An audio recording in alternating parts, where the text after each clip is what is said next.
សានភាពរបស់សង្គ្រាមរបស់រុស្ស៊ីនៅក្នុងប្រទេសអ៊ុយក្រែនបាទតើការវិវត្តយ៉ាងម៉េចដែរគឺនៅថ្ងៃនេះគឺលោកប្រធានាធិបតីរបស់ប្រទេសរុស្ស៊ីលោក Vladimir Putin បានអះអាងថាកងកម្លាំងរបស់រុស្ស៊ីឥឡូវនេះបានវាយកបានទីក្រុងយុទ្ធសាស្ត្រគឺទីក្រុងពុក្រៅរបស់អ៊ុយក្រែនហើយការប្រកាសរបស់លោកបែបនេះគឺជាការមួយដើម្បីបង្ហាញនៅជំនឿជឿជាក់របស់លោកនៅមុនពេលដែលមានកិច្ចប្រជុំជាមួយនឹងបេសកជនពិសេសរបស់លោកប្រធានាធិបតី Donald Trump នៅថ្ងៃអង្គារនេះដើម្បីពិភាក្សាអំពីការបញ្ចប់សង្គ្រាមរបស់រុស្ស៊ីនៅប្រទេសអ៊ុយក្រែនហើយងាកមកតបចរចានឹងសន្តិភាពវិញបាទលោកពូទីនដោយដែលឃើញនៅក្នុងរូបភាពនេះគឺគាត់បានស្លៀកសម្លៀកបំពាក់យោធាពេលដែលទៅធ្វើទស្សនកិច្ចនៅទីបញ្ជាការរបស់យោធារបស់រុស្ស៊ីមួយហើយលោកបាននិយាយថាការវាយកបានទីក្រុងពុក្រៅនេះគឺវាមានសារៈសំខាន់ណាស់ដោយសារតែទីក្រុងនោះគឺជាទីក្រុងយុទ្ធសាស្ត្រដែលភ្ជាប់ជាមួយនឹងតំបន់នានាដែលជាពិសេសសម្រាប់ការដឹកសភាវុធដឹកភស្តុភារនានាទៅផ្គត់ផ្គង់យោធារបស់អ៊ុយក្រែនដែលនៅសមរភូមិមុខក៏ប៉ុន្តែមន្ត្រីរបស់យោធារបស់អ៊ុយក្រែនវិញបានប្រកាសថារឿងនេះគឺជារឿងមិនពិតទេគឺទាហានរបស់អ៊ុយក្រែននៅតែគ្រប់គ្រងតំបន់នោះបាន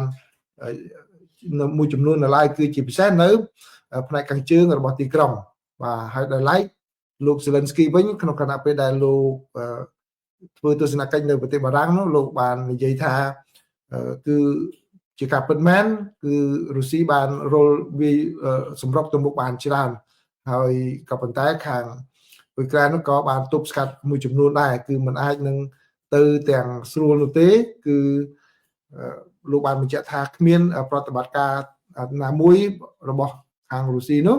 គឺជោគជ័យទាំងស្រុងនោះទេបានន័យថារលទៅវាលុកទៅមុខដែរក៏ប៉ុន្តែมันបានជោគជ័យទាំងស្រុងទេ